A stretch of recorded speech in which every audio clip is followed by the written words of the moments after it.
And just to check, people can just nod. You can see this slide, correct? Excellent.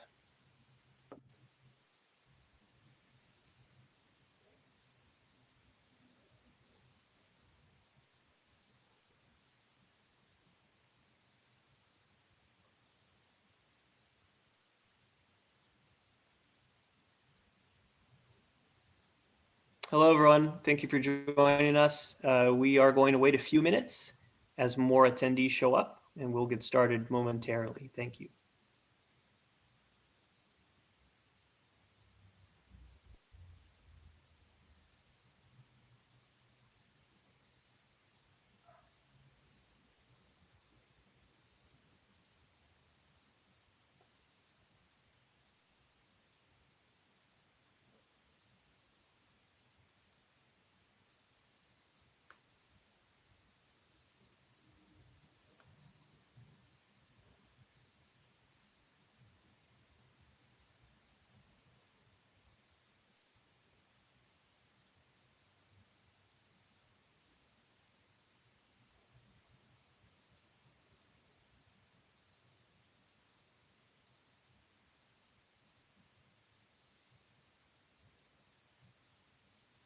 Hi, everyone. If you're just joining us, we're waiting for more attendees to come in.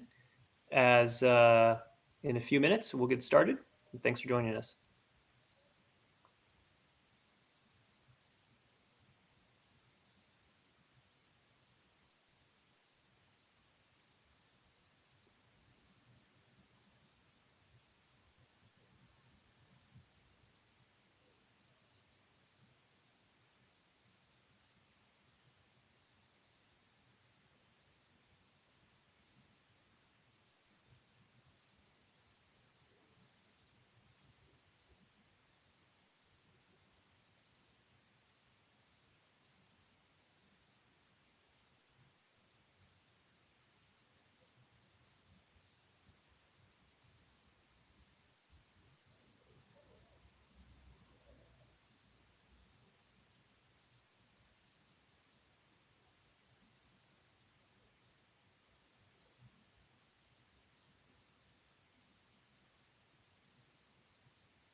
Hey, everyone. Quick reminder, we're going to get started momentarily as more attendees join us. We'll get started at about 7:05.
Hi, everybody. We're going to wait about one more minute and we will get started. Thank you for your patience.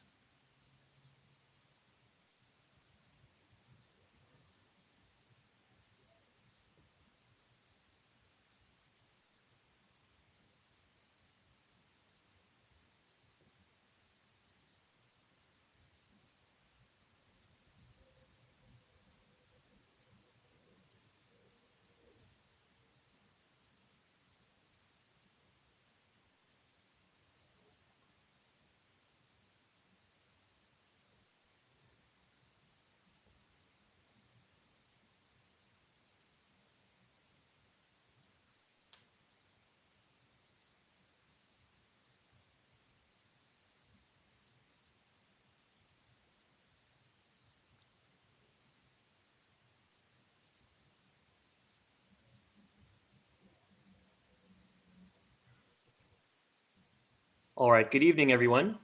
We're going to go ahead and get started now. My name is David Garcia. I am a current board member with RCPC, and I will be our MC for this evening. Before we jump into tonight's forum, I just want to thank all the candidates for joining us and for their willingness to step up and to serve their community. It's really great to see so many people interested in making Rockridge a better place. I will run through at a high level a little bit more about RCPC if you're not familiar, as well as information for voting next week. But before we do that, we're going to have our board chair, Leonora C., say a few words. So I'm going to stop sharing my screen and I'm going to ask Leonora if you would like to welcome everyone. So welcome everyone. I'm delighted that everyone has been able to make it. And one quick announcement, there's one fewer candidate than we were originally expecting. Our board colleague, Eric Lombardo, has decided to withdraw. He's under some deadlines and a lot of things going on in his life, but he has promised that he will continue to be our parks chair. So we're really pleased about that. But he's not running for board. So to everyone else and to the people who are attending from the community, we have a really wonderful list of candidates this year. Lots of really good people with great qualifications, people who know the neighborhood, and I think you'll be impressed by all of them. And this is a great way to learn more about them. You've probably, I hope, read their statements in the Rockridge News. And I'm just really delighted we have such a terrific group running this election. So with that, I will turn it back to David. But again, glad you're all here, and let's get started with the forum. Thank you very much, Leonora. Before we jump in, just a bit of context setting. So really briefly, I imagine most people here know about RCPC. That's probably why you are tuning in. But very quickly, RCPC was incorporated in 1985 as a nonprofit public benefit organization to really be an advocate and a voice for the people of Rockridge, to promote health and safety, quality of life, and to furnish forums for community involvement. This year, as we have every year, we have an election for our board members. We have 12 board seats, and this year we have 10 candidates open for 6 seats, and the seats are for 2-year terms.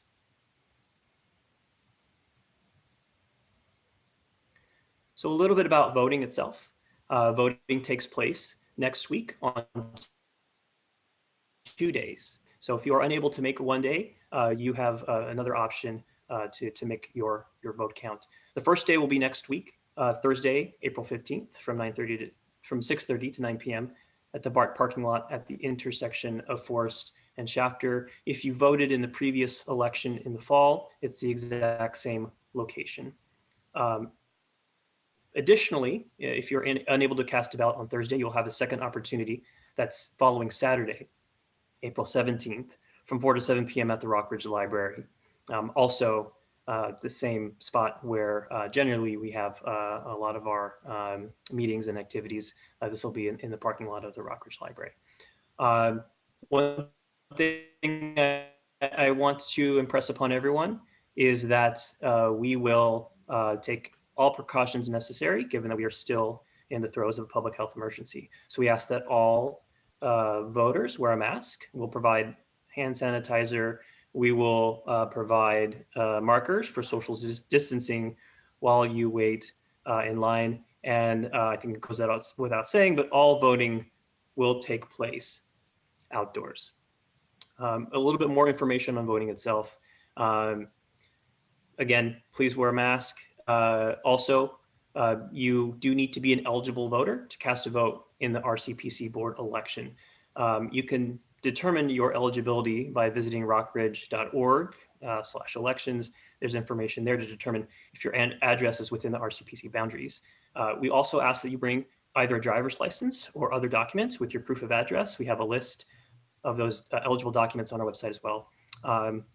Please bring a pen if you would like. We will supply some pens, but again, we are trying to be mindful of our public health situation.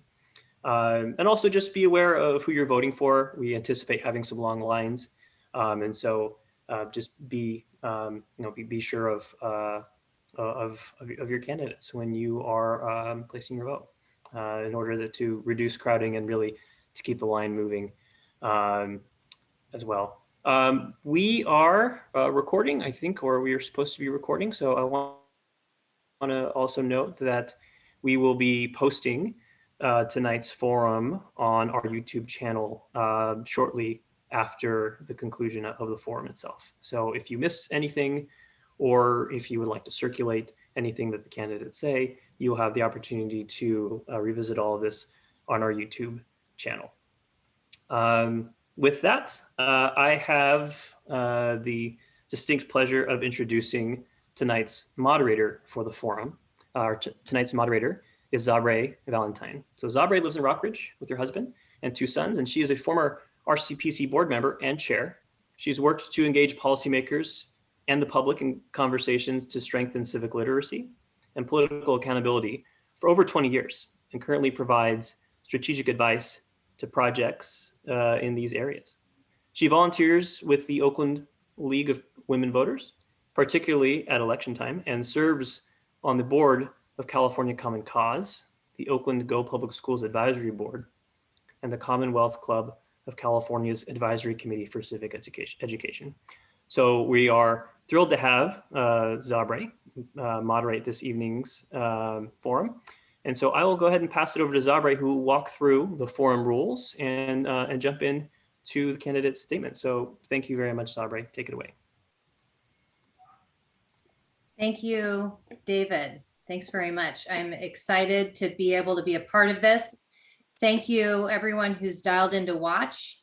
And thanks to RCPC for thinking of recording this so that it can be made available to all the folks who are no doubt interested in this, but may not have been able to join at this moment on this evening.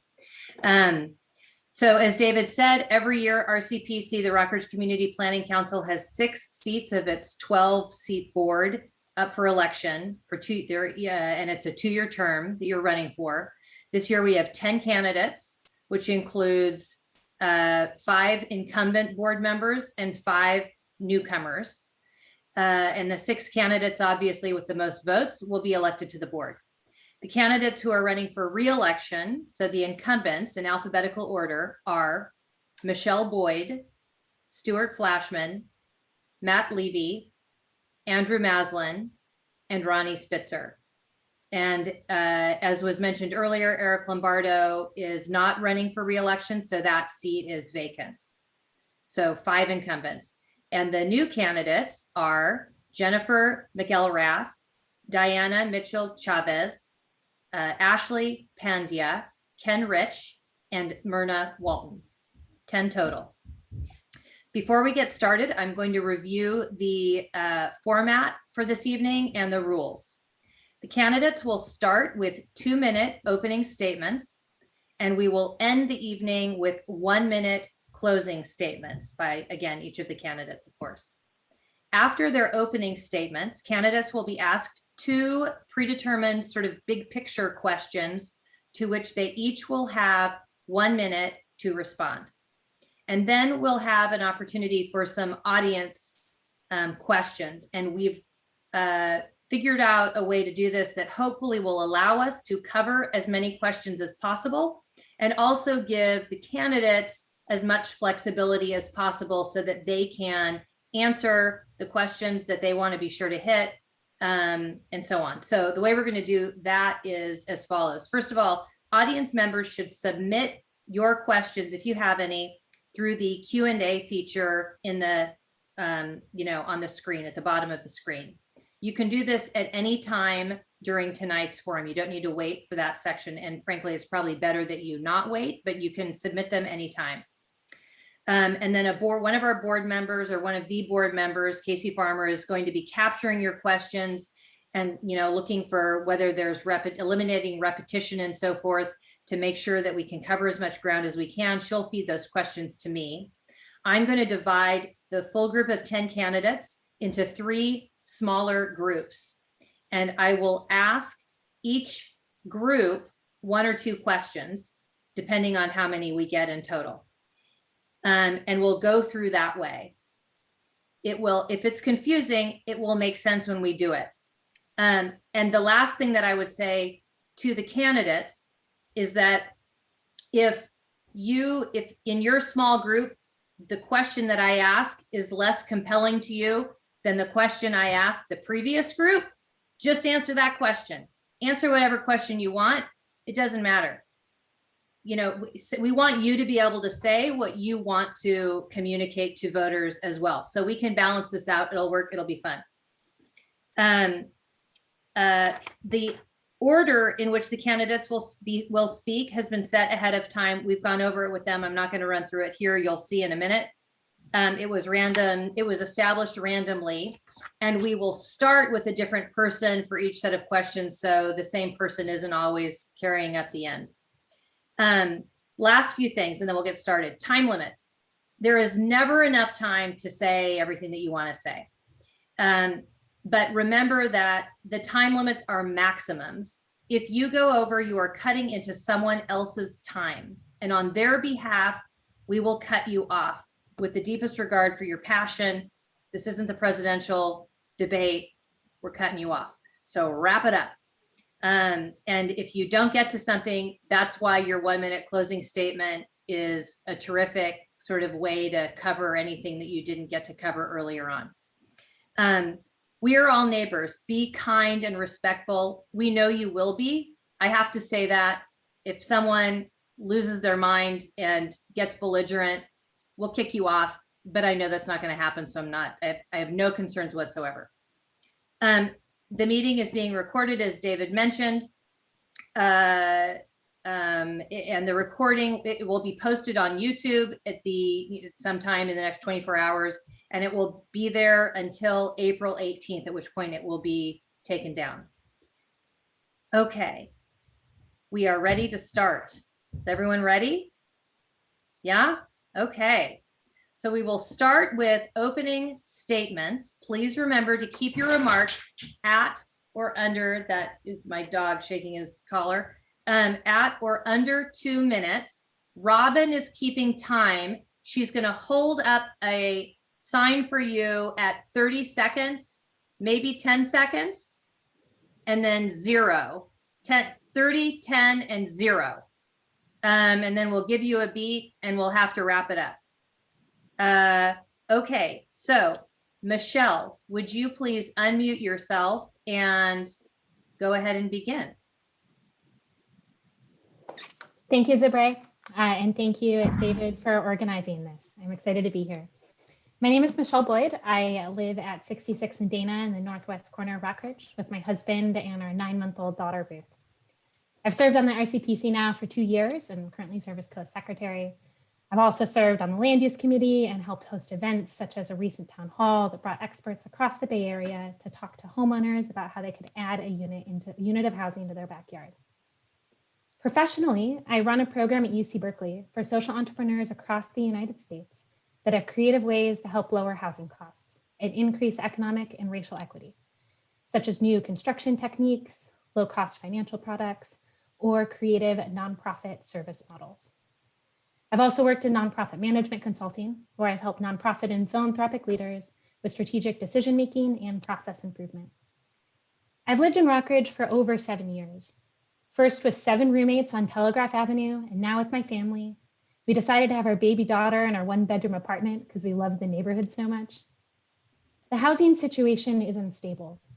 Our 2 good UC Berkeley jobs can't afford our the $6,000 to $8,000 a month mortgage payment that's required to buy a typical Rockridge bungalow. I want to stay. I want my friends to stay, but we can't. Instead, my friends are moving out of state or moving 30 to 40 minutes drive outside Oakland and commuting to work, giving up walkability and adding to greenhouse gas emissions.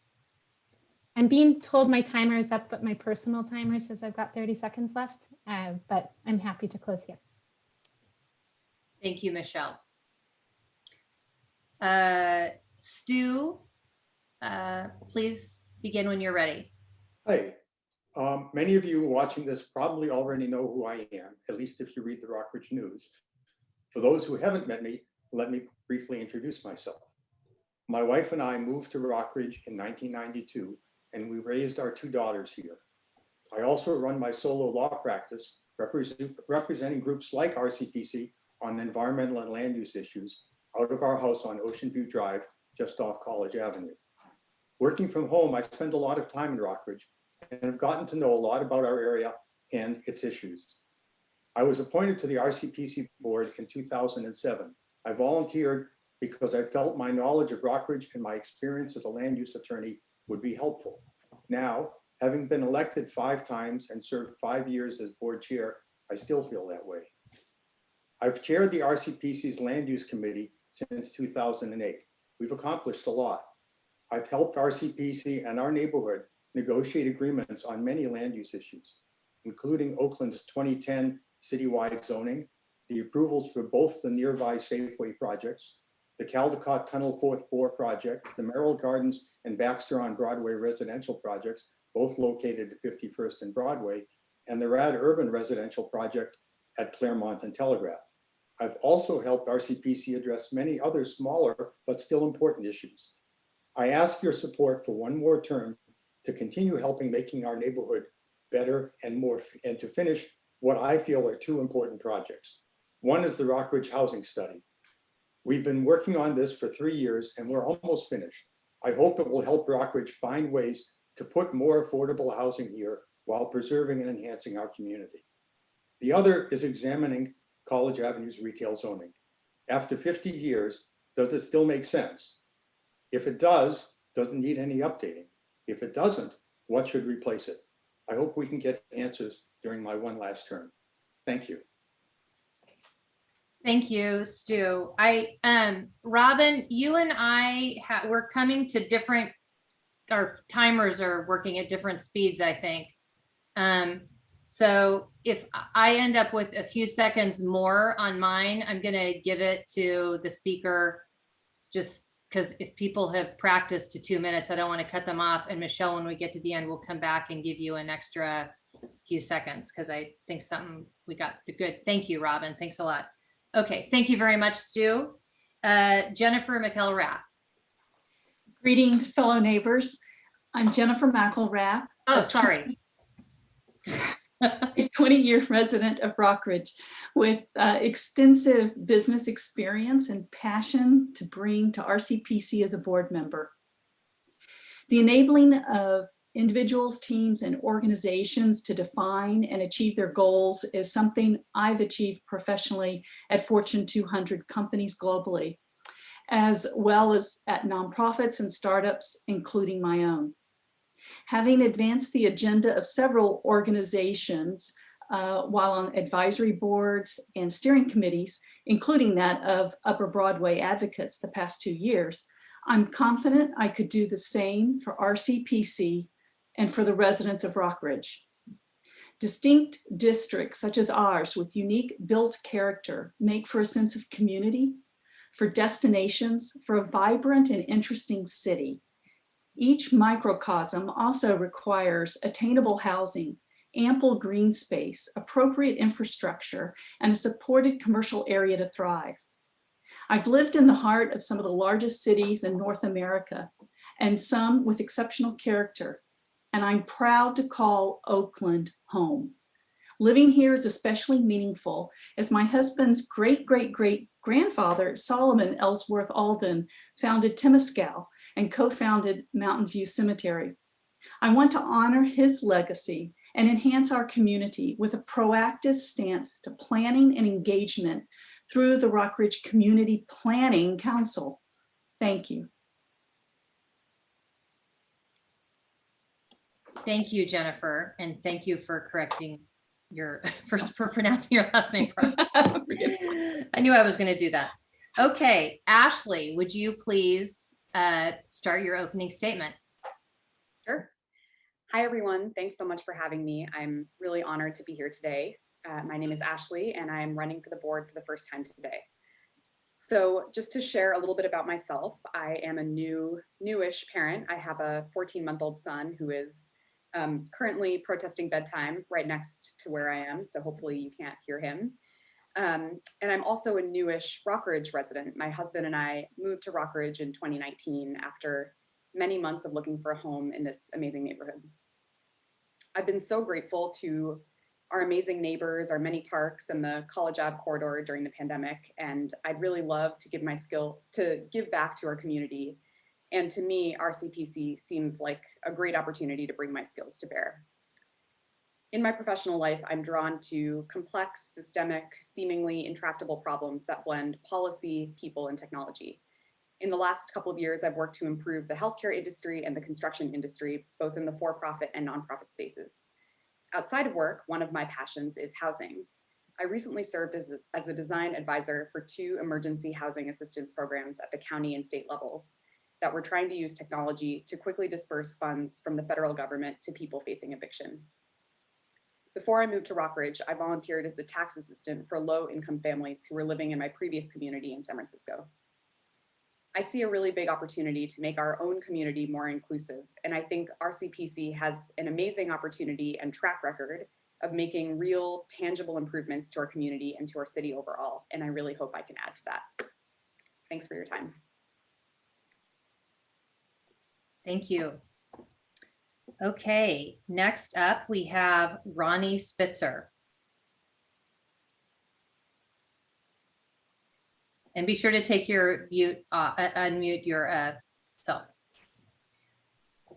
Hello, my name is Ronnie Spitzer. I am known to many of you like Stu. I'm a past chair, past vice chair, past secretary, and I'm currently treasurer of the RCPC board. I moved to Rockridge in 1993. My children attended its public schools. I first joined the board in 1994. My arm was twisted then, and I've been on and off several times since then. My focus for much of my time was transportation. That's how my arm got twisted. And I represented Rockridge in the Caldecott Fourth War negotiations. I worked with the city and the community on interfacing and identifying the Oakland's Caldecott improvements because it was separate from, and so those improvements are on Broadway, BART, College Avenue. I broadly traveled, and of course, I love to look at transportation systems in Europe and my hometown of New York City. I've also been focused in my time on land use, and so because transportation's linked, I've represented RCPC to the Planning Commission numerous times. I worked on the Safeway projects. I was in the negotiations and also in the planning. I attended the last general plan meeting, so I know how important that general plan is for Rockridge. I'm a physicist. I take transit to work, and I'm data and analysis driven. So I ask your support to continue serving. And on to the next speaker. Thank you, Ronnie. Our next speaker is Matt Levy. Hi, everyone. Thank you. I have a passion to make the world a better place, and that really drives my participation in tonight's forum as I humbly ask for your support. I'm a current RCPC board member since last year, chair of our transportation committee. You should vote for me for 3 reasons. 1, I promise to deliver transportation improvements for Rockridge, primarily via the Safeway project, right? I want to bring that home for us and ensure we can build speed bumps, pedestrian flashing beacons, and some other improvements as part of that Safeway settlement Ronnie was just talking about. I seek your vote to continue that work. It requires we move quickly. If we do not, we may lose that opportunity itself. Secondly, I vow to dedicate the time necessary to do the work. Outside of the Rockridge news, RCPC has no staff. Without its board, right, not much will be accomplished. I've stepped up multiple times in the past year to play a role and serve our community. Grants Committee, last year's election, and now transportation. I ask for your support to continue. And finally, my own track record in driving change and making an impact. 12 plus years experience in the public, private, nonprofit sectors, driving data, driving innovation, modernizing organizations. I now am the director of data at First Place for Youth. So I'm really seeking to apply that skill set to RCPC. Thank you so much for this opportunity. I'm excited to chat more tonight. Thank you, Matt. Our next speaker is Andrew Maslin. Hi, my name is Andrew Maslin. Thank you for having me today. I've been on the board since 2017, serving the community that I'm very passionate about, and hope that you'll vote for me to continue to do that and have this beautiful community continue to prosper as it has for the last several generations. My hope in serving on the community board is to promote the health, welfare, and growth of not just the community at large, but the schools, which I think are in desperate need of support from a community at a community level. My own experience recently with a 5-year-old entering Peralta has not been the greatest experience that you could imagine. And my hope in the coming years is to continue to give support to OUSD and the local community to build their, to continue to build their capabilities in serving the student body and community as it continues to grow with the young families moving in from San Francisco and elsewhere. I don't have a traditional land use or other background as some of the other board members do, but what I do have is 20 years of the professional investing experience. And I think that what that's brought is a sense of practicality and problem solving to the board that actually has been quite useful, I can say, having experienced a number of situations where it's come in handy. So with that, I just ask for your support. Thank you for having me. I'm just blessed to be here. Thank you. Thank you, Andrew. Something funny is happening with the clock, I think. I'm also timing these. I'm going to say for the remainder of the speakers, Robin, why don't everyone has clearly timed themselves and is easily speaking within their 2-minute limit. I'm going to ask that we not flash the sign because I don't want to distract the speakers. And I'm timing, and then we'll talk after this and figure out how to, sort out whatever's going on afterward, if that sounds okay. Ken, you're up next. Are you comfortable going without the paperwork? Okay. Ken Rich is next, and start when you're ready. Thank you, Ken. Hi, everyone. Thanks. I'm Ken Rich. I live on Manila near Clifton. I've seen and studied neighborhoods all over the world, and I live here because I really do think it's as nice a neighborhood as I've seen anywhere. Professionally, I'm a city planner with 23 years of experience in the public sector with planning, development, and real estate. I know how to negotiate, achieve consensus, and work with people who have different points of view.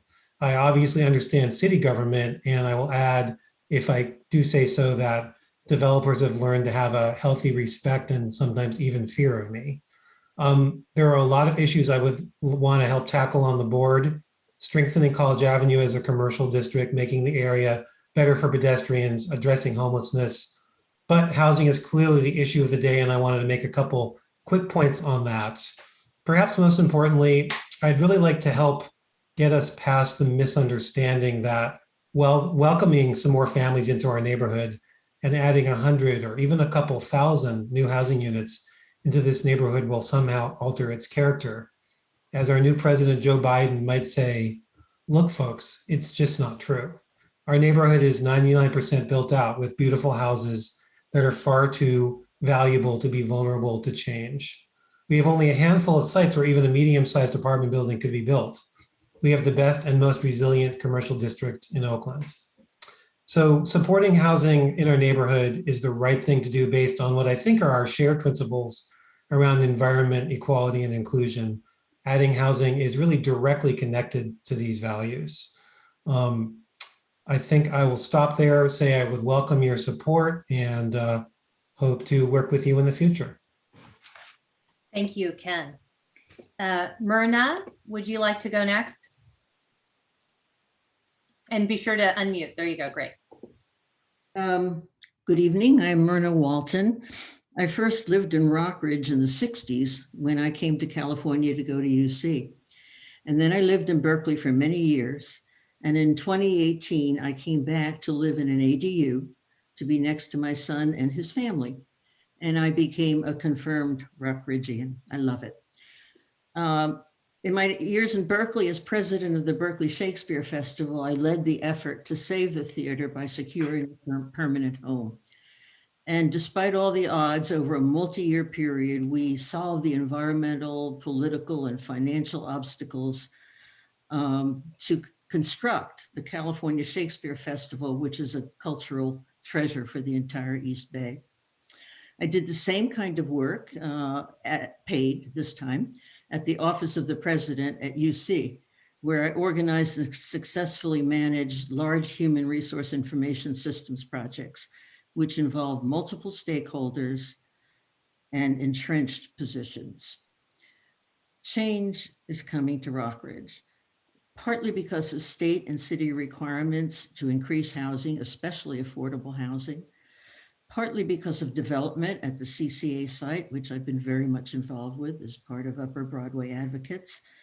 The CCA site at one end of college and Rockridge BART in the middle of college, which is coming. And partly because of increased interest by developers, particularly on Broadway and college. I want to make sure we take an active role in deciding what those changes should be. We shouldn't just stay and wait for them to happen. The city doesn't have the resources to do a district plan for Rockridge, so we have to do it ourselves. RCPC should organize a robust, transparent citizen participation process for planning and advocating for the future, for the folks who live and work here now, and for the folks who will live and work here in the future. Thank you. Thank you. And Diana Mitchell Chavez, would you please start when you're ready? Hi. Hello, everyone. I am Diana Mitchell Chavez, and I'm a 41-year resident of Rockridge. So I've seen a lot of changes from the market hall that was not there when I moved in. It used to be a pumpkin patch for Halloween and a Christmas tree lot for Christmas. Anyway, I'm from Connecticut, and I have advanced degrees from NYU and Columbia University.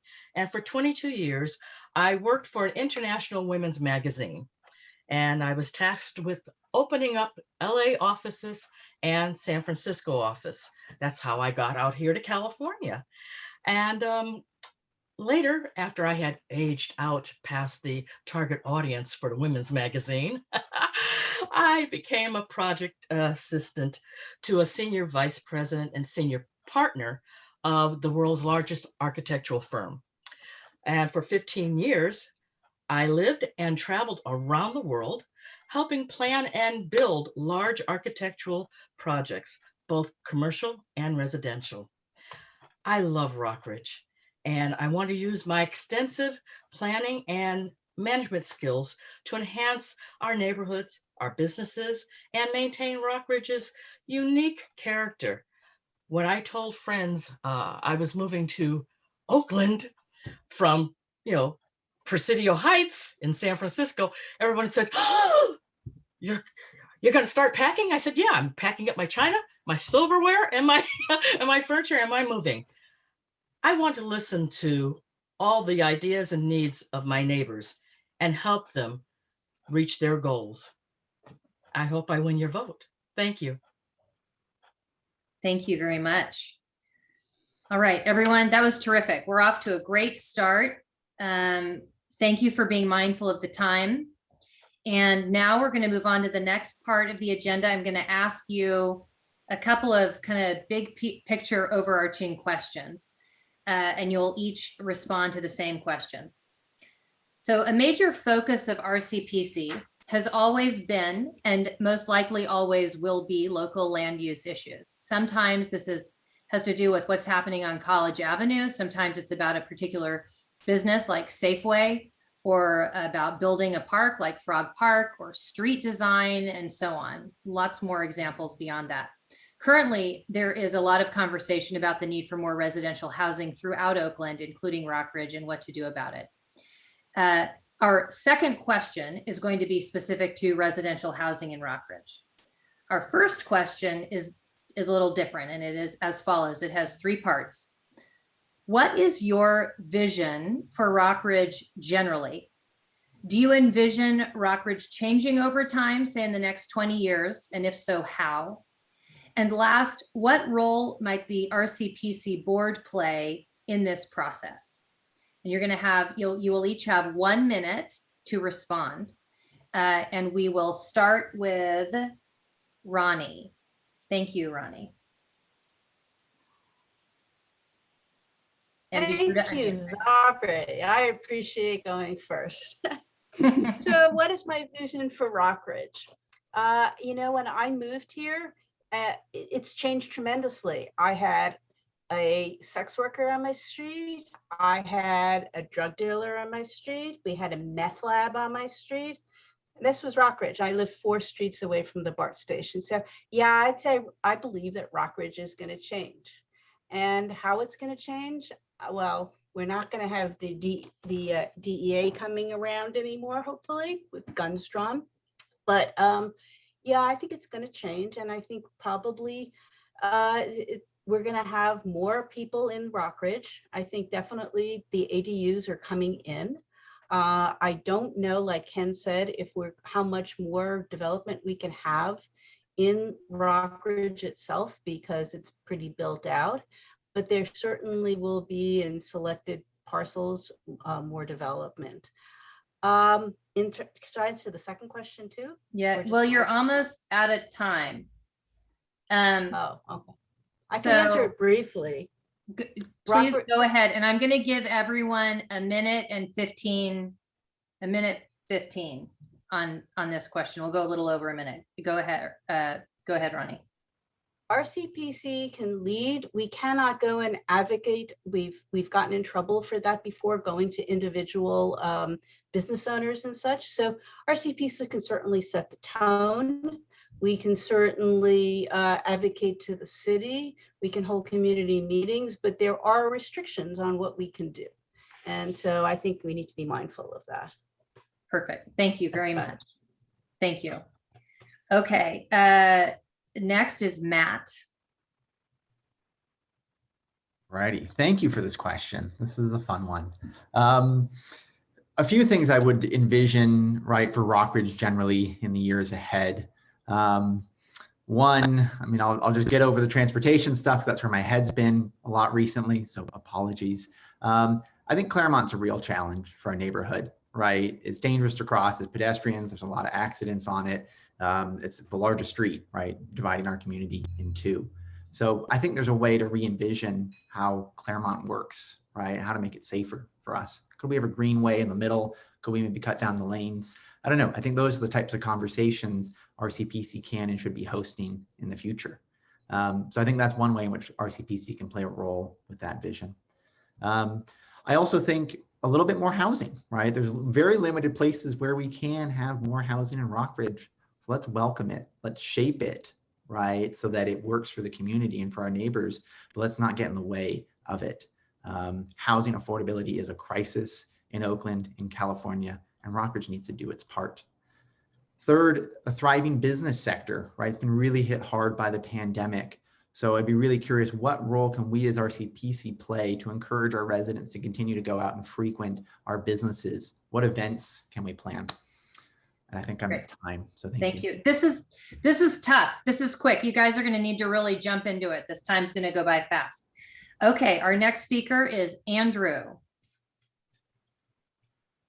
Hi. So, I mean, look, the community has changed over, the last 10 years since I've been here. And frankly speaking, I think in the next 10 years, it's going to continue to change. And I think my hope is that it changes in a way that's supportive of a vibrant transit-oriented community that it is today, and not degrade into a meth lab infested street like Ronnie used to live on. So that's my hope. What can RCPC really do? I mean, I view RCPC's role in the community as really a mouthpiece, not so much a setting policy, but rather providing a conduit to policymakers for understanding what the view is of the community. And I think our role is to understand what our neighbors need and want and believe, and provide that vision to policymakers. And I think that vision is largely continuing to develop where development is possible, promote additional ADUs and other sort of development inside of the community. I don't know that the community is largely supportive of major upzoning and things like that. So I'll stop there. I'm seeing your hand. Thank you. Okay, sorry. I know this is a tough one, you guys. There's a lot that we could talk about here that we don't have time for right now. Okay, Ken, you're next. Thanks. I'm going to disagree slightly with a couple of the people who spoke before me. I think Rockridge has reached the stage in evolution of neighborhoods where it's going to change slowly. It's going to level off. It's not going to change as fast as it did in the future. And luckily, it's such an incredibly great place that, I think that it will look mostly like it looks now in the future. I think our job is to not overreact to change and worry that it's going to be overwhelming change, because I think overwhelming change is very unlikely for this neighborhood. So it gives us the chance to really embrace some new things without worrying it'll go too far. And in terms of what I'd like to see in the future, definitely more housing, as I intimated earlier, in the opportunity sites we have, a little bit more housing as people are allowed to split up their large houses into small units.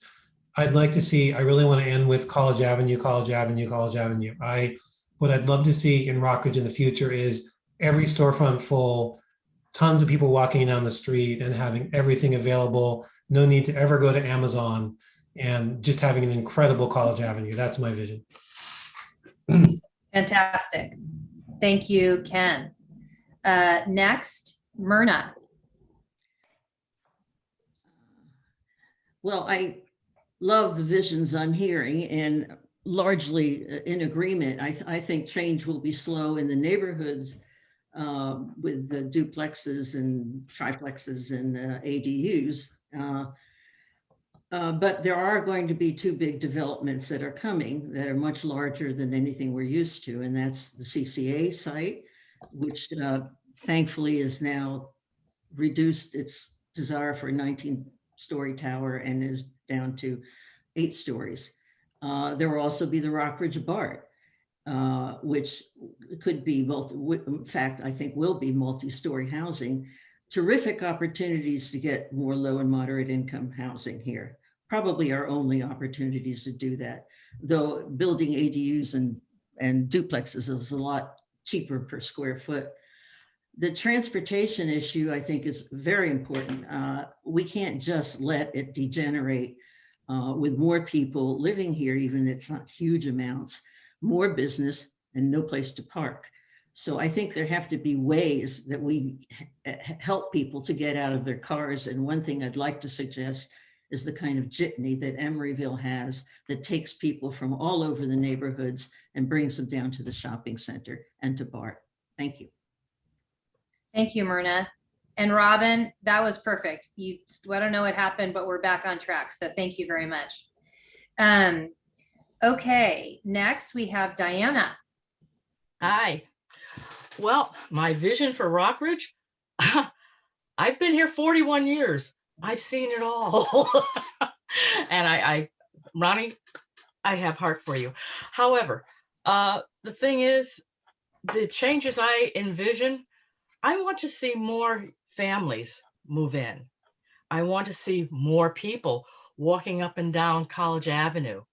I want to see more restaurants and shops opening up again. And I think the way RCPC can help is by listening to the business owners, listening to the neighbors, and listening to people who come here from other areas to enjoy Rockridge.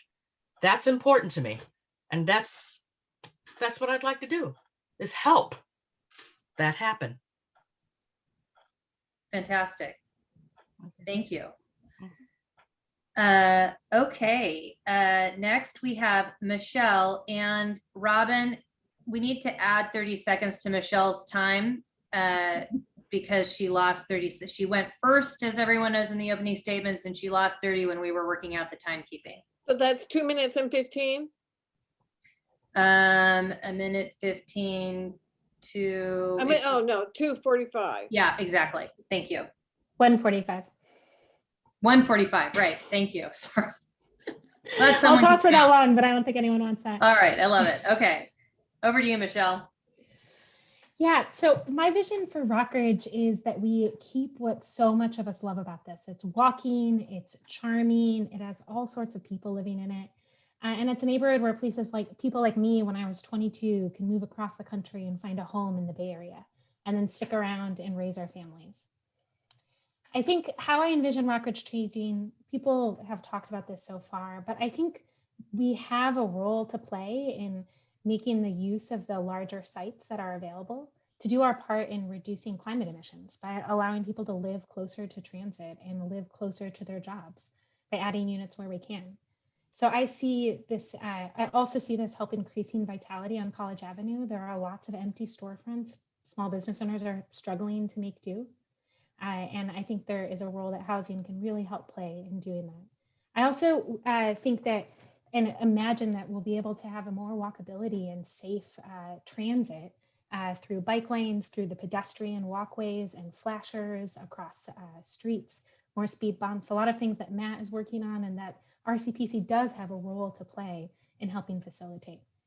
I think the RCPC's primary role in this is helping facilitate conversation within the community, collecting input from various residents, helping have hard conversations. We live in such a time where our national politics are really hard. Our digital lives are a hard way to engage with people. And I think post-COVID, RCPC really has a role to have community conversations and finding ways that we get to know each other, whether that's through town hall events or also just community events where people can go across generations. And leading where we can to help the community understand, doing research like what Stu is working on with the housing study. The last couple points I wanted to make with and Zibri, you're about to cut me off. That's great. You'll have to make them for in your next minute, Michelle. Great, thank you. Okay. All right, and now next is Stu. Hi. So vision for Rockridge is an interesting question. We have changed in the time I've been living here. We've changed quite a bit. Some of it has been very good. Some of it maybe not so good. I'm sort of disappointed that the prices for housing just keep on rising. I look at back what we paid for our house when we bought it, and I realized we couldn't afford this house now. And I think a lot of people are in that situation. And I think that's something that has to be addressed, but I don't know that we can address it at the community level. That's going to need to be city, state, and national level to really do something about those. Affordability, we have a few sites and we ought to be doing what we can to make as much as possible of those sites affordable housing if there's going to be housing built. We also want to make sure that our area stays robust and economically, and COVID has done a job on us, but I think we're going to be able to recover. I also think that not that much is going to change because, as people have said, the housing prices now are locked in for the single family residents, and it's not going to change to something else. Thank you. Thank you, Stu. Jennifer, you're next. Yeah, my vision is well, to me, Rockridge, what makes it special compared to another neighborhood is the built character of the neighborhood. Yes, it's the people that are attracted to live here. Yes, it's the businesses and the services that are here. But if it was all in just concrete bunker type buildings, it wouldn't quite have the same warm, genuine feeling that it has now. So I really want that to stay, but we do need housing. So my choice would be, and I've been public about this, I would love for the CCA site to be an art center, an art campus for all the students and all the community, and to have this super dense housing just plastered all over the Ridge 2 space, right? Just pack it all in and put a transit center there. I would love to see electric trolleys or smaller buses, and as Myrna mentioned, even jitneys, anything to help alleviate transportation. I think that simple things are beautification of College Avenue to be, does that mean stop or 5 minutes? Now we're out of time. Okay. Yeah, sorry, Jennifer, but that was terrific. All right, Ashley, you're wrapping up this question for us. Great. So, Ronnie started off by talking about some of the challenges that she's experienced living in Rockridge for a long time. And I think looking forward at the next 20 years, I think we're a lot less likely to see some of those challenges and a lot more likely to see the average home price here, which is probably well over $1 million now, continue to rise and become less and less attainable for everyday families. So I'd really like to see RCPC play a role in promoting housing in the most sustainable and the most realistic way possible. I also would love to seek community input on how best to add slow streets and parklets and other bright spots from the pandemic in a way that continues beyond this year. Hopefully this year is the end of it. And then finally, as many people have mentioned, I do think that a revitalized College Ave with no more empty storefronts will be a really great addition to the neighborhood. So that's another piece. Thank you. All right, we're picking up time here. That's awesome. So that you have all answered our first question, group question, and now I'll review our next question before we go to our lightning round of audience questions. So for the second question, I said it was going to be about housing. Housing affordability has been a hot topic and a real sociological and economic challenge throughout California for decades. And as everyone on this panel knows, the insufficiency of affordable housing for lots of different populations is changing dramatically. Who lives in Oakland, who works in Oakland, who goes to school in Oakland, and much more. So, do the neighborhoods of Oakland, and specifically Rockridge, have a role to play in making more housing options available? And if so, specifically, what should RCPC's role be in facilitating or shaping future housing conversation that may or may not lead to proposals? Again, you'll have 1 minute to respond, and I know it's tight, but we've got a lot of candidates and we want to be sure to get to audience Q&A. So this time we're going to start with Ken. Ken, can you kick us off? 1 minute. Sure, I was just starting to take some notes and I can't because I have to go. It's a great question. I'm really glad you talked about the role of RCPC. Rockridge is interesting because it is simultaneously incredibly important for us to be messaging that we're pro-housing and that we welcome housing, but there's also probably less opportunity just physically than in almost every neighborhood. So what we really, I think, need to do is gather together around the sites we have, and there's probably 5 of them, and really think about how to welcome as much appropriate housing, not CCA or 51st and Broadway, CCA and 51st and Broadway, and the Infusion Center, and a couple other places.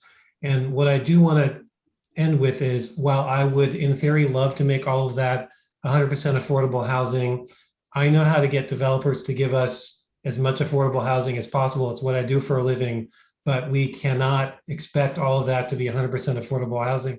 And if we do, we're going to get no housing. So we have to be realistic. Okay. Great. Thanks, Ken. Myrna. Well, we can get a lot of affordable housing at the BART site because it's such a heavily subsidized place. And there is room there for 2 buildings. And we're going to be studying that. I've talked with people in Berkeley who are working on the citizens participation groups, and they're going to have a great role in shaping those developments and pushing. And people say, well, you can't push for 20%. Well, if you don't ask, you don't get. And I think we have to be much more aggressive in asking the city to increase the in lieu fees for providing more housing vouchers that are things that are possible. As for the role of RCPC, I would like to see it become more proactive. We've had, a 2-year issue with the CCA, and I haven't heard RCPC weigh in, and I would like to. I'd like to see them leading the effort to weigh in on these really crucial issues. But I know it takes a lot of work, and our group, the Upper Broadway Advocates, it's relentless. It's like meeting every week for 2 years, but it's worth it. Thank you, Myrna. And I know one person texted me to say that their connection went out when I was reading the question. So I'm just going to repeat again very quickly.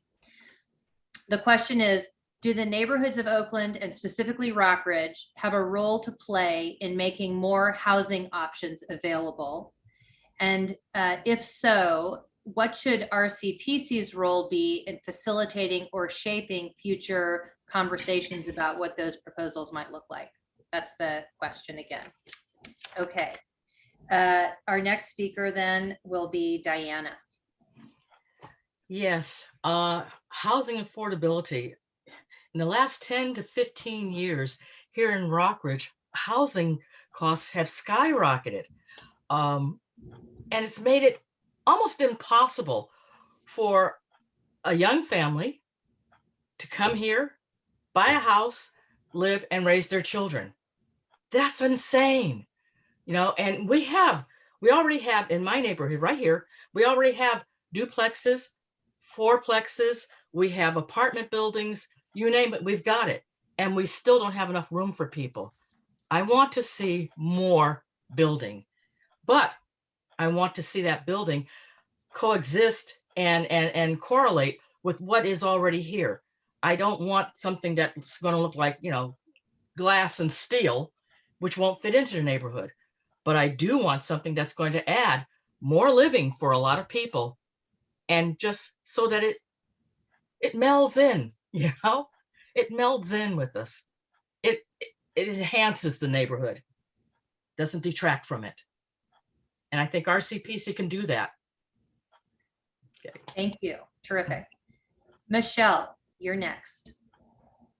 Thank you, Zabre. So I mentioned at the top that I work in housing policy and housing finance, and I'd love to bring some of that to the board. I think, Michelle, you're a little difficult to hear. Thank you. I'll speak up. Thank you. I said I'm excited to bring and continue to bring my understanding, exposure to housing policy and finance to the board. Ken has spoken to this, but it's really difficult to build affordable housing that's subsidized. It costs $200,000 per unit, per door, in order to build subsidized housing. Additionally, anything over 5 stories needs to be built with glass and steel. It's just the way of modern construction. And I think having Rockridge understand the trade-offs that we may have to make in how we accept change in order to play our role and share our responsibility in contributing to solving California's housing crisis, which has a shortage of 2 million units. We can't solve that alone, but we do have a role to play. And I think RCPC can get creative in getting community input and thinking through the policies that we want Oakland to change and shift in order to increase housing and its affordability. Terrific. Thank you. Stu, you're next. Hi. So this is an issue, and I'm going to start kind of at the back end by talking about what RCPC can do, because I think we're already starting and have been trying to do, and that is to provide people in our community the information they need to make informed decisions. And one of the things that I've been working on for the last year with the housing committee, with the land use committee, is a housing study for Rockridge. One of the things that's come out of it, we're not quite finished yet, but one of the things that's come out of it is that essentially a lot of what people are most worried about simply can't happen here because it wouldn't pencil out. But there are some sites, as Ken Rich mentioned, where you could build some housing, and those sites we need to, I think, focus on how do we do that in a way that emphasizes and encourages affordability. And that's what's remaining in the Rockridge housing study. And assuming we can finish that, I'm hoping that can get adopted by the city. We also need to lobby the state and the feds for more money, because that's how we're going to get more affordable housing, is by more government intervention. Thank you. Thank you, Stu. Jennifer. You're on mute, Jennifer. And Robin, start her over there. Dense housing, super dense housing exists in grand European cities, and it succeeds because there are open squares and parks every few blocks, right? And that's why I see a need for keeping this rare green space, for instance, at the CCA site, but building very dense housing and transit next door. I think that we very much need attainable housing, maybe for teachers at the site of the Oakland Tech portables. I think we should pursue subsidies. I think Oakland has hit for 2015 to 19, only 14% of its affordable housing goal and 168% of its market rate. And trickle down theory doesn't work. So I want attainable housing, affordable housing, lots of it, but I want us to be very mindful of how we build it, where we build it. And RCPC can influence that. Thank you. Okay, Ashley, you're next. Thanks. Yeah, so I do think that we have a role to play in making housing available. I think that everyone here agrees that it would be great to have as much affordable housing as possible. Bring on the affordable housing. I'm all for that. However, as I understand it, it's not financially feasible to only build affordable housing. That's why it's called out as a separate kind of housing. So I would love for RCPC to play a role in advocating for as much affordable housing as is possible and continuing to build additional housing on top of that. As others have mentioned, there are very few sites where we can actually build new homes. So I'm personally not worried about the character of the neighborhood changing or the built environment, I think as someone has said, changing. So I think where those sites are, it's our responsibility as Oakland residents in Rockridge to build in additional housing and increase the overall supply. Economists generally agree that we need about 1 home for every 1.5 new jobs created. And right now we're at about 1 home for every 8 new jobs created. So I'd really like us to do our part in helping reduce that burden. Thank you. Okay, Ronnie.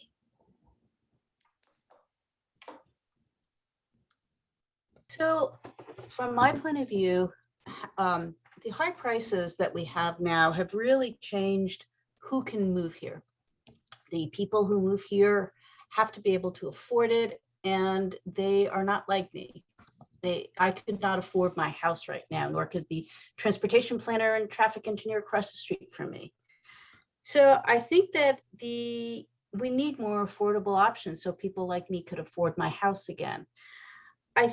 I know that we're going to have when we do have opportunities, we'll have market rate. So I'm aware of that. I think it's important to have, I'm out. Oh, okay, 30 seconds, thank you. I think it's important to have things like ADUs because I think they're more affordable. I think it's duplexes also, they're going to end up being cheaper, although it's hard to think of converting a house to a duplex. But I just want to say we need to be real because compared to Europe, we have really substandard transit in this area. It's not dense enough to really support dense development. I think RCPC can advocate, but we need to listen to what the community wants because we don't really know unless we listen. Thank you, Ronnie. Matt, you're next. Thank you. This is such an important issue for our community. I agree it's essential that RCPC listens and understands its community. But I think we also need to listen to those who no longer live here, right? That can no longer afford to live here. My spouse and I, we're renters. My spouse is a teacher. I work for a nonprofit. We may never be able to buy in Rockridge, right? And so when we think about these housing affordability issues, when we think about affordability, we're living it, right? And we're thinking about these problems daily. We have many friends in similar situations. And so it's really important that as we look at the limited opportunities for development, we don't stand in the way by talking about design, by talking about the affordable housing requirements. Let's push for it. Hey, if we can get a bunch of affordable housing and great designs in it, let's do it. and let's strive for that. But let's not get in the way if that's just not possible, if that makes the projects financially not feasible, because we do have a part for racial equity, climate change, and so much more to build and do something about these problems. Thank you. Terrific. And finally, our final speaker for this question is Andrew. And take yourself off mute, Andrew. Double mute. You'd think after a year and a half of this, you'd know how to use the Zoom at this point, but you'd be wrong. So Robin, start him now. Sorry. It's okay. I'll crack another joke. So I think the obviously this is the crux of the challenge that we face. I think not just in Rockridge but across the Bay Area. The jobs that are being created are not the housing that's needed to support the jobs is just not there. We don't see an abatement in the growth of the technology firms that are creating these jobs. So I don't see an abatement in the number of people moving to the Bay Area as a result of high-paying tech jobs. As a result, you'll see an influx in a continued influx in the pressure on housing and prices because of limited supply and a reluctance of largely communities to change, I think, what are fairly restrictive zoning regulations. I think I see RCPC as more of a clearinghouse of information for the community to understand what is going on and assess their options and making some choices and verbalizing their opinions to the policymakers. And Stu has mentioned the housing study. I'm a big supporter of that, that he sort of spearheaded over the last couple of sessions, and as well, big supporter of the community forums that we've hosted over the years to discuss housing issues that we've had. I think the big challenge that I see is that if we do nothing, something's going to be done for us at the state level. So that's the big concern. Thank you very much. That's okay. All right. Thank you. That was terrific. I'm glad this is all being recorded because there were a lot of great ideas covered in that section, and I hope people go back through it and listen and take notes on all of the ideas that were brought forward. We are ready now to start the lightning round to bring in some audience questions. Some of these may be kind of one word or very short answers. You're only going to have 30 seconds. And as you now really have a feel for it, that is not very long to answer a question. So keep it really, really succinct. And first, one question that we've gotten is, we've got audience members who are wondering if any of the candidates are renters. And some of you have mentioned that. So just raise your hand on your screen. And David, can everyone see who's raising their hand? We've got a number of renters. Jennifer or Michelle Boyd. Matt is raising his hand. I'm putting my hand down because I'm not actually a renter. So we've got two, Matt and Michelle, and Myrna is a renter. I can't hear you, Myrna. Okay, now talk. There. Half a renter. Half a renter. Excellent. Even more diversity. Okay, excellent. But we do have some renters among the candidates, and those, both Michelle and Matt, are current board members, so they're incumbents. Okay, so we got that one out of the way because it definitely was just sort of a yes or no. I'm now I've broken you up into 3 groups. I'm going to tell you what your groups are so you know what to expect, and then I've got a question for group 1. And while we're doing that, Casey, I'm hoping you're gonna get me a question for group 2, and we'll go on from there. So group 1 in this order is going to be Diana, Stu, Ken, and Ronnie. Okay, that's group 1. Diana, Stu, Ken, Ronnie. Group 2 is in this order: Matt, Jennifer, and Ashley. Matt, Jennifer, Ashley. Group 3 is Myrna, Michelle, and Andrew. Myrna, Michelle, Andrew.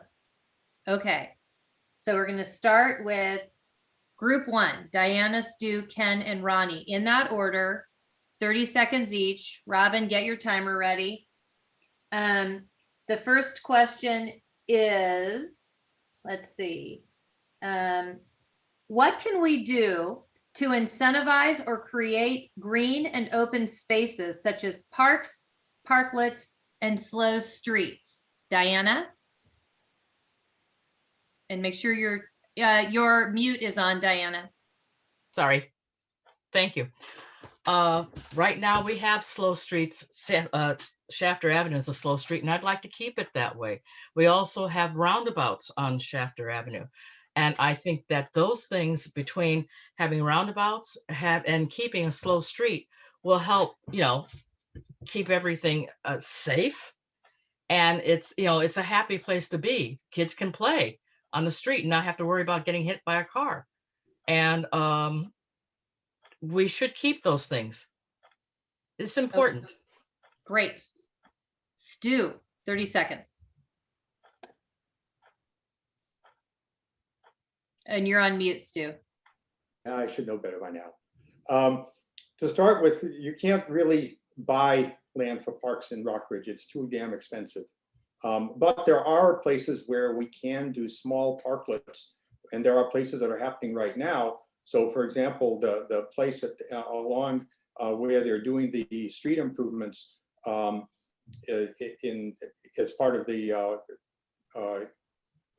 Caldecott improvements, there is going to be a new parklet next to that coffee shop right by the middle school. There are also, as mentioned, the traffic circles.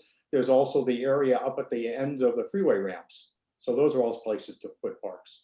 Okay, we're out of time, unfortunately. Thank you, though, very much. 30 seconds is short, guys. Okay, Ken, 30 seconds.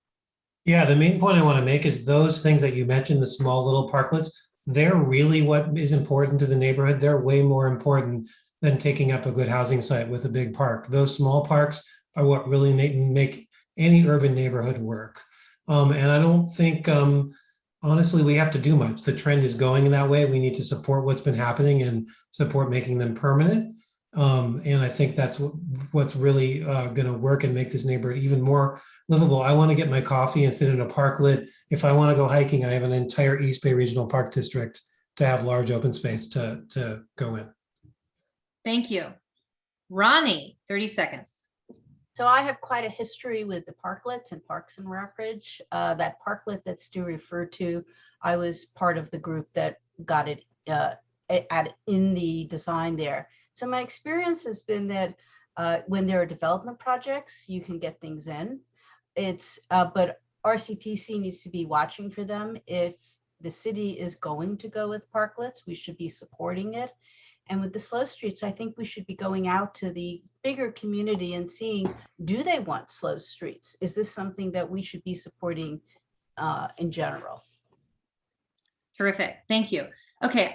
I hope everyone is dying to answer that question, because as it turns out, we don't have a whole bunch of audience questions. So we're going to extend the opportunity to have access to this fantastic question to everyone.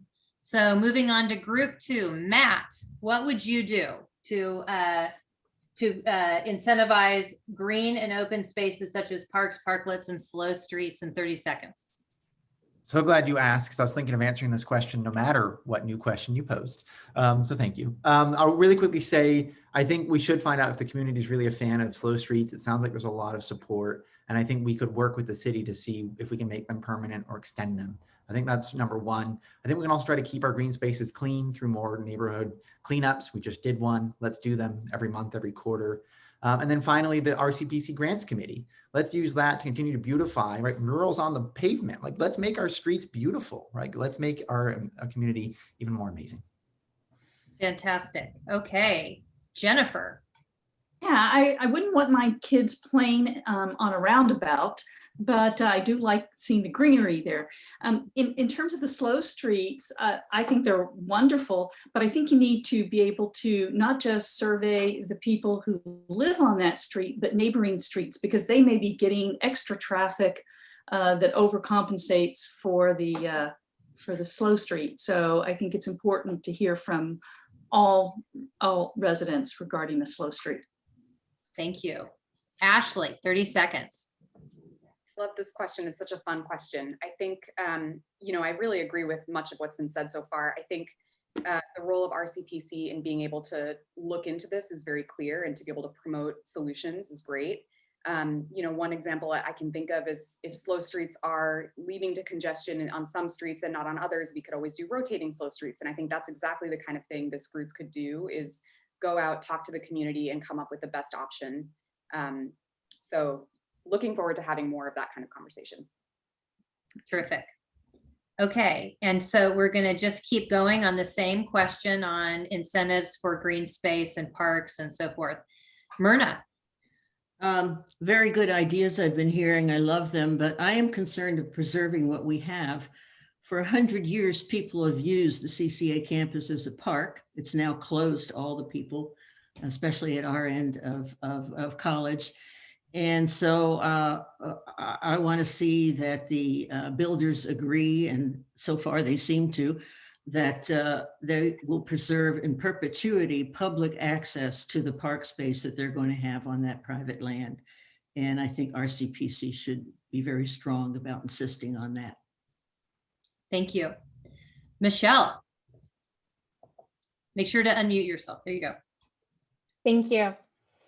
I love Ashley's idea of rotating slow streets. I think there are a lot of things we can do. I agree we should be asking for the community input. We can also, as Matt has looked into in the Safeway funds, it's possible to put in speed bumps on the streets next to the slow streets. I think there are creative ways that we can look at in trying to maintain that open space, and that we should do that with community input.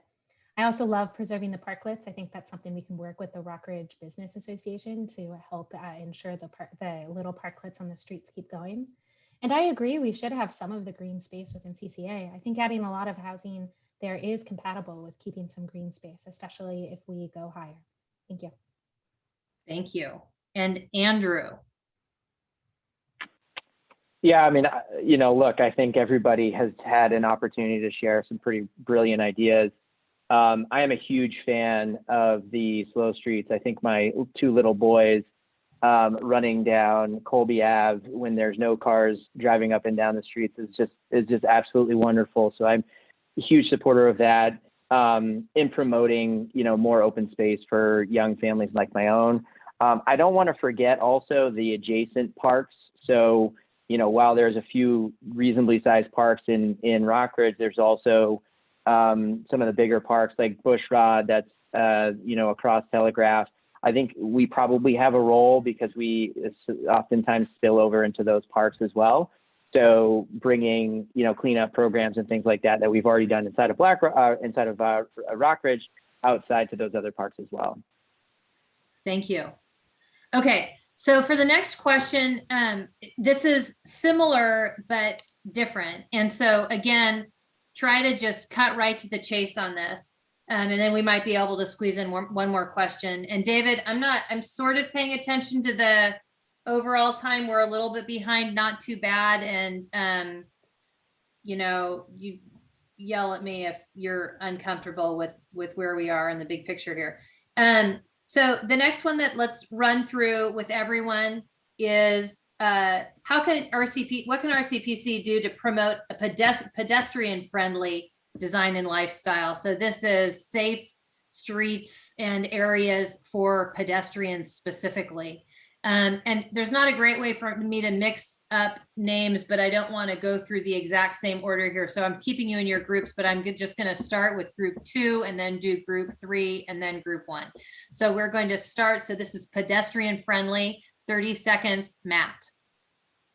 Great, I'll cut to it. I mean, Claremont's a big part of that. Speed bumps in key places where we can get them with the Safeway project, pedestrian flashing beacons, and then just events. Can we do some, we got the new bike lanes on College Avenue. There's plans maybe to have bike lanes along Claremont. Like, can we have some bike events and encourage that and promote that lifestyle, right? By doing it, by modeling that behavior. Thank you. Jennifer.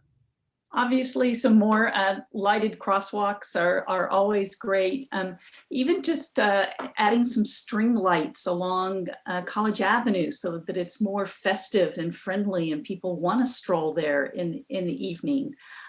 Things along those lines. Lighting is I think, really, really important to help there. Thank you. Ashley. +1 to everything that's been said so far. And I'll just add that, again, a bustling commercial corridor on College Ave, I think will make a really big difference in drawing people who want to just stroll down College Ave and see what they see. So adding that. Perfect. Thank you. Myrna. Hard to add to the ideas so far, but I think we can focus on discouraging cars by providing options to people so they don't have to get in their cars and drive. And so I go back again to the idea of having jitneys that go up and down the street, that come down from the hills, that bring people. So there's less pressure on parking and there's less pressure on pedestrians. Thank you. And as we go through there, we understand if ideas that you might have said have already been addressed. So we'll do this. And then I've got one more question that I'll just call out in case any of you have thoughts really quick, and then we'll be good to go. Where are we? Michelle? Yeah, thank you.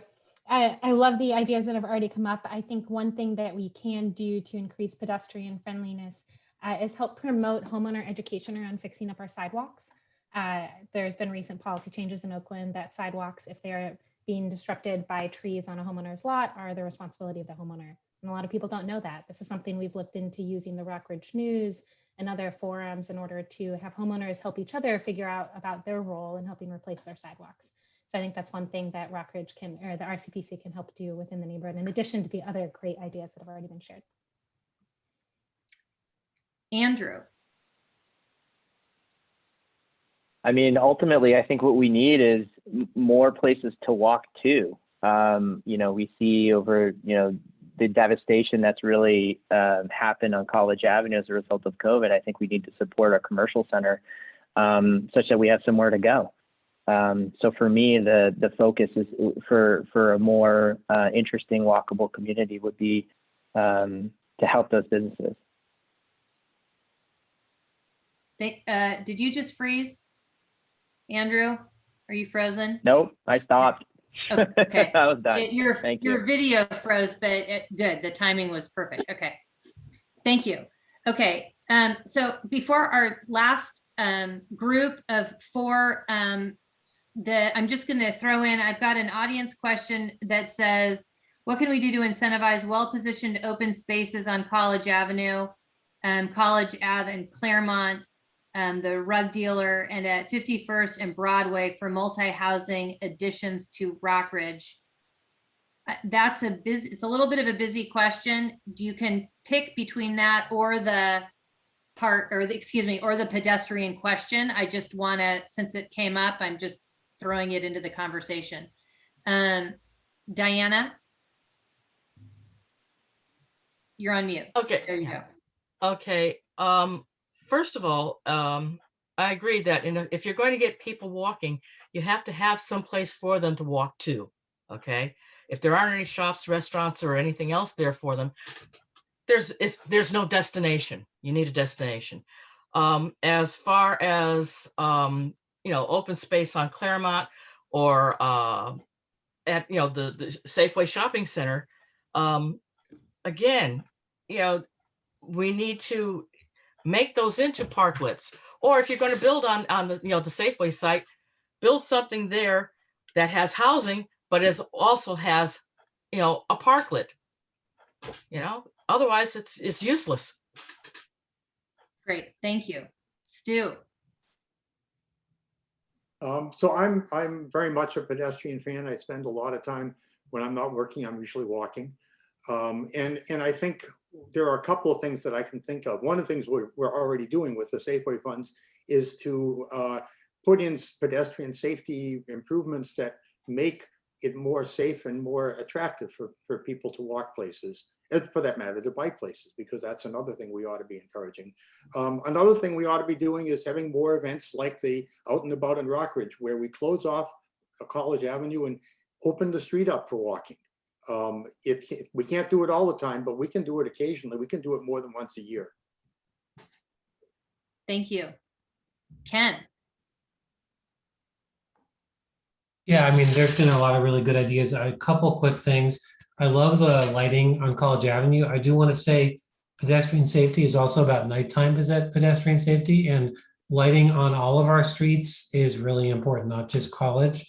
And then also, I don't know if anyone's ever looked at retiming the Claremont and College intersection so cars wait longer and pedestrians crossing Claremont don't wait so long, but I would love to see someone look at that. Great, thank you. Ronnie, you're our final speaker for this section. So I just wanted to say businesses will come back to College. I'm not worried about that because it's happened before when in downturns. There'll be different businesses, but they'll come back. So I think there'll be destinations, and I do consider College Avenue itself pretty pedestrian friendly. I like the idea of a passeggiata where people would maybe close off. And I was actually planning to make the comment that Ken did, that I think most of the robberies are not on College if we have them, they're on the side streets. So the better lighting on side streets and underneath the 24, I think is really important to make it more pedestrian friendly. I'm finished. Thank you. Okay, we have a little bit more time. I'm gonna ask two sort of totally unrelated questions, and you can pick whichever one you want to answer. And we're gonna go through again, 30 seconds again. I think we have time for this, and then we'll be going to closing statements. So one of the questions that you can choose from is, what do you see, what would you like to see built on the BART property? Do you have any ideas for that space? The other option is, and this is completely different, but have you volunteered for RCPC in the past, and how? Have you been involved in the kitchen tour at all, out and about? Have you done things with the organization before? And if you're currently on the board, obviously you haven't, you could tell us what you've been involved in. Okay, so, and in terms of order, this time we will start with the third group. So Myrna, why don't you start us off? Just one comment. Group 2 did not get to respond to the last question. You're joking. No. Oh my gosh. So that really, that Matt Levy, no, we went through all of them. I added the open, about the open, what can be done with the open spaces. Right, I said that, I added that for the third group. It was still just third the group. same. Yeah. Got it. So feel free to, if someone wants to say more about the open space question this time, please do. Okay. Terrific. Okay. Myrna. Okay, volunteering with RCPC. Well, I volunteered my house on your house tour, or my ADU on your house tour, and that was a great event for me. I've been writing articles for the Rockridge News on human interest stories, but also land use transit stories, and I think that's a contribution. And I'm volunteering on the obviously Upper Broadway Advocates, that I think that work flows in very nicely to what RCPC should do, and I hope to see a much closer collaboration in the future. I'm done. Thank you. Michelle. Michelle? Yeah, I've been on RCPC for 2 years and held a couple different roles. I served on the land use committee for a year and weighed in on the different matters facing the land use committee and some committee tasks associated, such as writing letters and doing research. I've also, for the past, since the last election, served as co-secretary. So along with Casey take minutes and help with the documentation of meetings. And I've also been trying to think creatively about some of our board processes. You know, as a young parent, our 3-hour sometimes board meetings are pretty tough. And so we're trying to think about what we can do to help use our time even more efficiently as a board and make it continue to be accessible for young renters and young parents like myself. Terrific, thank you. And again, if you don't want to talk about the other optional question was the BART property question, but this is terrific. Okay, Andrew.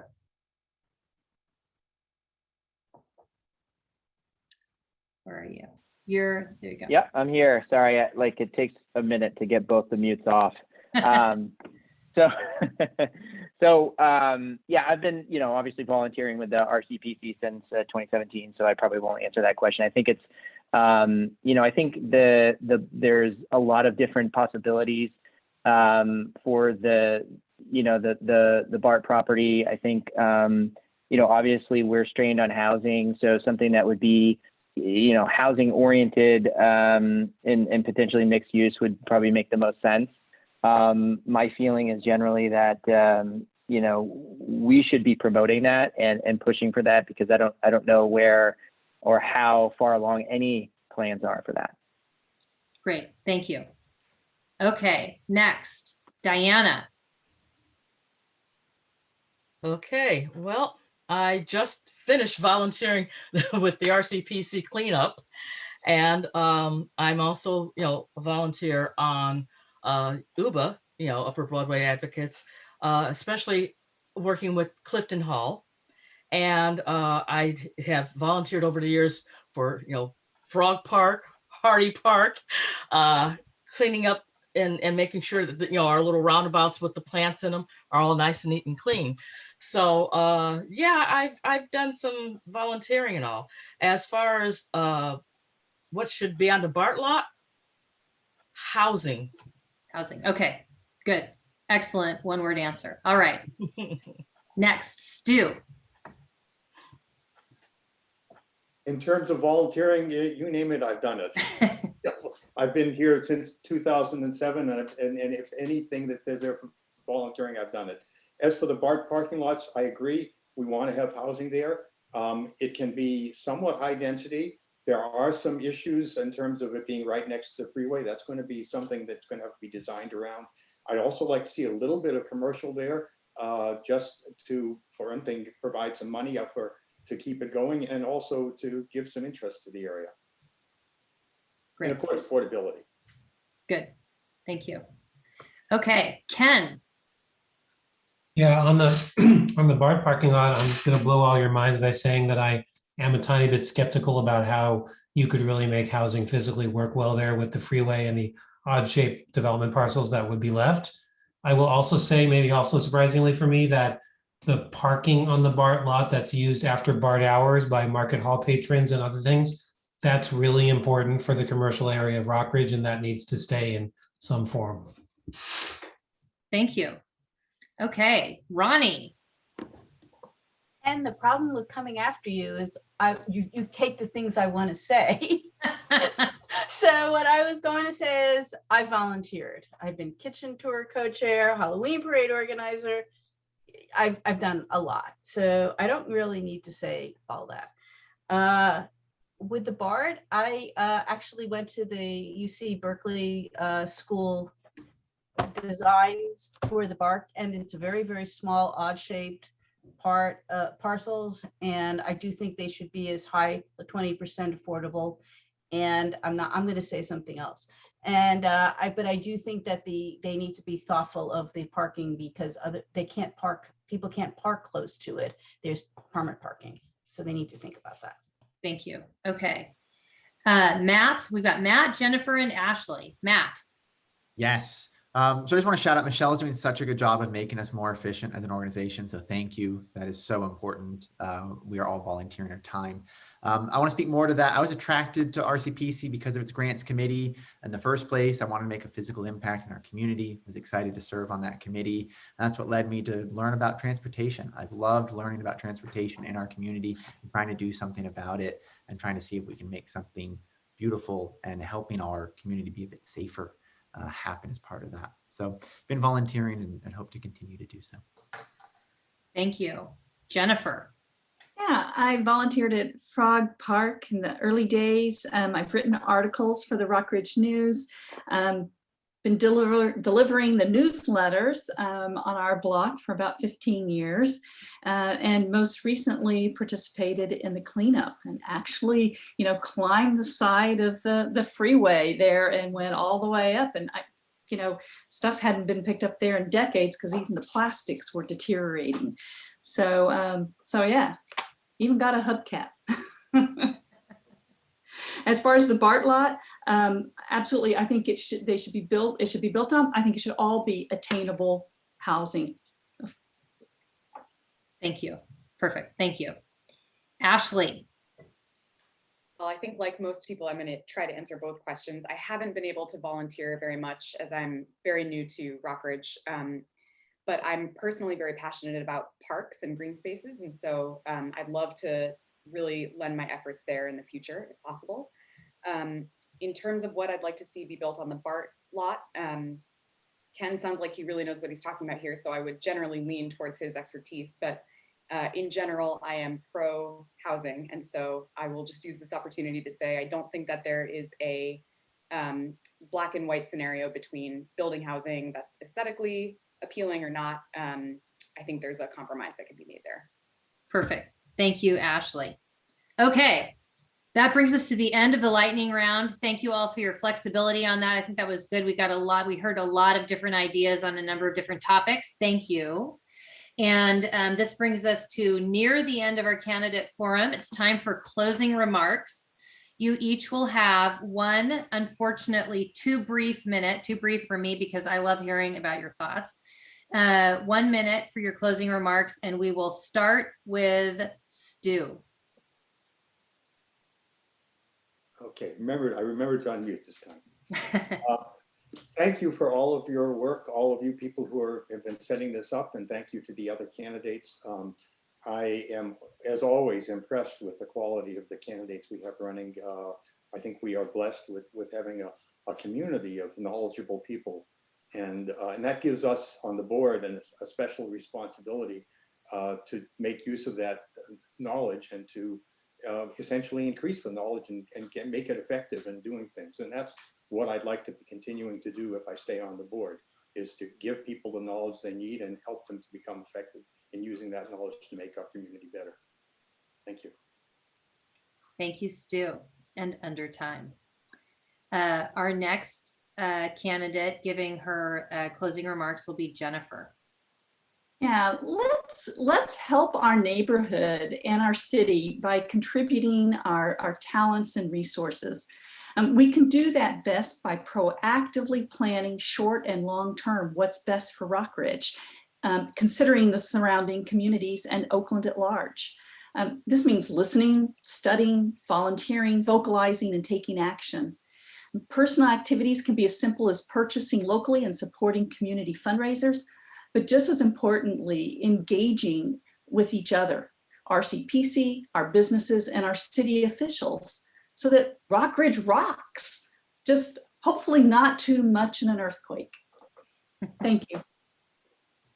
Thank you. Okay, Ashley, we would look forward to your closing statement. Thanks again, everyone, for considering me for RCPC. During the pandemic, I've had the opportunity to do a lot of reading and a lot of thinking during my solo time. And one of the things that I've been thinking about is how climate change and inequality are two of the biggest challenges we're facing in our society today, especially here in California. And when I think about some of the big drivers that could really help slow the impact of climate change and promote equity, the first two things that come to mind for me are housing and transit. We need more housing of all kinds, and we need more urban-friendly transit options.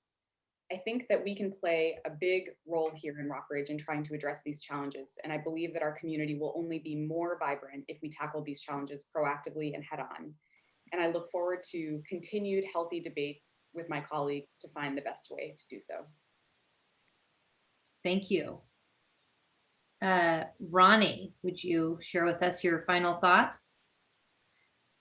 So I started on the board to oversee the Rockridge plan for slowing traffic, and many of the speed humps you see in Rockridge I worked with the city council member to put in. I've moved on. And what I want to do is transition for people like Matt and new board members to take over and to give them background. I want to help in my final term with communications, because I think the board really needs some help with that. And I'm willing to chair the committee. I believe strongly in College Avenue retail. I support the CN1 zoning as it stands now. And I think that it's been very successful, one of the most successful streets in the areas to generate stuff in the city. And I think it's great. Can Rockridge get higher density? I think that one of the things that from my background that I look at is what is the car ownership going to be like? And I think that that's something that I'd be interested in bringing to RCPC, is doing some studies on that. Thank you. Matt, you are next. Thank you so much, Zabre. Thank you, fellow board members, fellow candidates, audience. It's just so amazing to learn more and hear these great ideas. I'm so glad we've had this. I'm appreciative of the time I've had on RCPC, and I hope to continue to have that time to serve you, our community, right, on issues that matter to us and shape our daily interactions. I'd love to have your support to continue our work on transportation. I'd love your support to continue thinking about how do we modernize RCPC's operations so that we use our time effectively, and find other ways for us to build community, right, through things that benefit our community, like the park cleanups. So I'm really excited for where the community is heading. And I hope as we do that, we can be open to housing and also maybe tone down a bit of the rhetoric about what CCA and other projects may do to the community. Nothing's going to destroy the character of our neighborhood. We stand together more united than divided. We share a lot more in common than we do share that divides us. So I'd hope we'd be mindful of that, and other candidates and other groups take note. Thank you. Thank you, Matt. Next, we look forward to hearing from Andrew. Hi, and yeah, I just echo what everyone has already said about, the wonderful forum that you guys have put together. I really appreciate the opportunity just to, have served since 2017 and the opportunity to potentially serve going forward. RCPC really is a mouthpiece for the community and provides a clearinghouse of information. All the things that are going on, whether it's the housing study or the housing forums that are the town halls that are put on, really serve the community well. I can tell you from my own experience, having little to no professional experience in the area, I learned so much being a part of the board, and I've shared that information with my friends on my street on 63rd Street, and my neighbors and my community at large. And I think that really provides, that's really what we need to provide a beautiful, wonderful, solid, commercially viable Rockridge going forward. So thank you so much for your consideration. Thank you. Next, we would like to hear from Ken. Thanks. So I just want to go back to imagining a vision of the neighborhood in 10 years that I would be proud to say I helped bring about by being on the board. And, I think what that looks like is some of our sites, like the 51st and Broadway site, which by the way, I think I know how to make that developer do housing there. And the CCA site, which I believe needs to be housing, and some of our other sites, having been developed with housing, and the rest of our neighborhood and all of our streets looking very similar to what they look like now, maybe with a few more duplexes or large houses divided up with a few more people walking on the street. And importantly, because we got all that new housing on the larger sites, we have a mixture in the neighborhood of more transient, and I don't use that word in a negative way, more younger families who may live here for a while and then move on because they can afford it and come and go, and diversity, and then stable older residents in the expensive houses. And that mix would make a great neighborhood. So that's the vision that I like. Thank you. Next, we would love to hear from Myrna. Yeah, I've been listening to all the remarks, and I'm going to scrap my prepared remarks and say, I'm really happy to hear that everybody is pro-housing, pro low and moderate income housing, but I think there's an elephant in the room, and that's the word high rise. I think it's important to people to say and to be clear to the public whether you agree with high rises, which are defined at 8 stories and above. I'm against high rises. I'm against them almost anywhere except in the downtown district. And I'd like to say that other neighborhoods feel the same way. So in Eastlake, there's been 2 tower projects proposed that go on for years and years because they're terribly hard to finance and terribly hard to organize. And the council member for that district says, we don't want that. We want housing that respects our neighborhoods. And I think people have to be upfront about the high rises. The other thing is the business district. I really would love to explore more housing above some of the buildings there that are just like 1 story that could take more housing. And that would create more walkers on the street, help the businesses, and really continue to be the Rockridge that we all adore. Thank you. Diana, you're next. Okay, well, Rockridge has always been a very diversified neighborhood. And I'd like to see the diversity stay, keep it. It's also always been kind of a walkable neighborhood. I have friends who come down from the hills to walk here to exercise. So it's a good neighborhood. But let's be realistic about some things. Putting up a high rise is not the answer to affordable housing. The trickle down effect really doesn't work. And so, Portland, Oregon found that out. So, yes, let's build, let's have more housing. Let's let it coexist with what's here right now. And let's just keep this a little village like you would find in Europe, a little gem. Let's keep it that gem. Thank you. And in our final closing remarks will be by Michelle. Thanks, Sabre. I've really loved the opportunity to serve this community over the past 2 years. I, wasn't planning to get pregnant and have a baby in my first year on the Rockridge Community Planning Council. And I'm really excited now that my daughter is a little older to have even more time to commit to our community organization. I have professional experience in hosting large facilitated events at multiple jobs and educational events through my role at UC Berkeley. And so I'm really energized, particularly by the conversation here at the idea of hosting a large community forum post-COVID, ideally, where we can facilitate constructive conversation and education in our community around thinking through what the future of Rockridge could look like. As many have said, we don't have that many options. A lot of Rockridge is already built out. So what does it mean to do? What can we do with what we have that's still available? I'm excited to bring this to bear and to continue to serve and build community with everyone here tonight. Thank you, Michelle. That was terrific. All of your remarks were fantastic. I wish that the Rockridge Community Council or RCPC board was twice as big, because you all would be terrific. Thank you very much for your time tonight. And I am going to turn this back over to David, our MC. Thank you, Zabre, and thank you to all of our candidates. I really appreciated hearing all of your answers and your visions for Rockridge. We're a great community because of all the people like you who volunteer your time so generously. Very quickly, I just want to recap for everyone watching who's stuck with us. Voting is next week.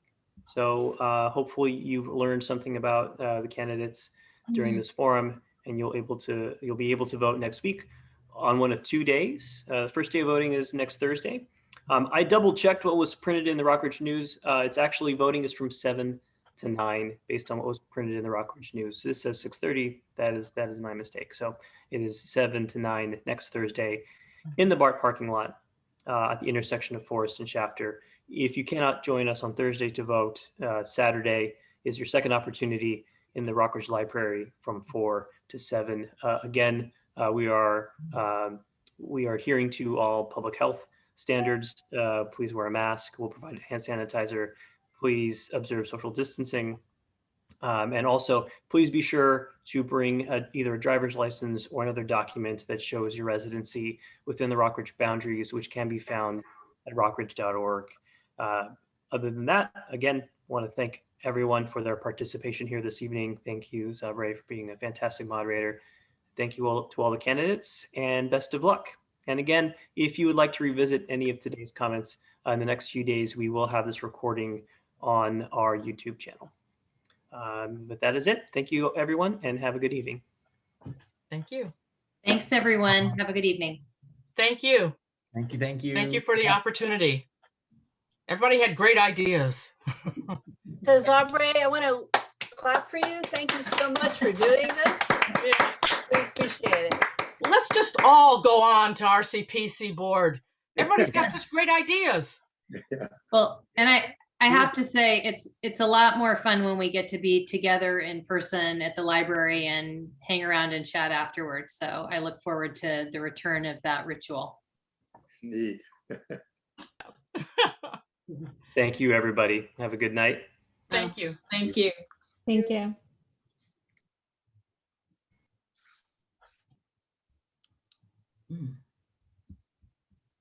Thank you, Leonora. You're welcome. Did you have to do much? No, we figured out on the hosting and co-hosting thing ahead of time with quite smoothly. Good. This went really well. If you need help, remember I do Camtasia at least 3 times a week. So I can certainly cut a video, and I can, if we need it, I can cut the resolution. I do this all the time. In fact, I'll do it in an hour from now. Okay. Okay, So just if Anna can't, I'm happy to. Okay. sounds good. And thank you. Thank Okay, you bye. muchly.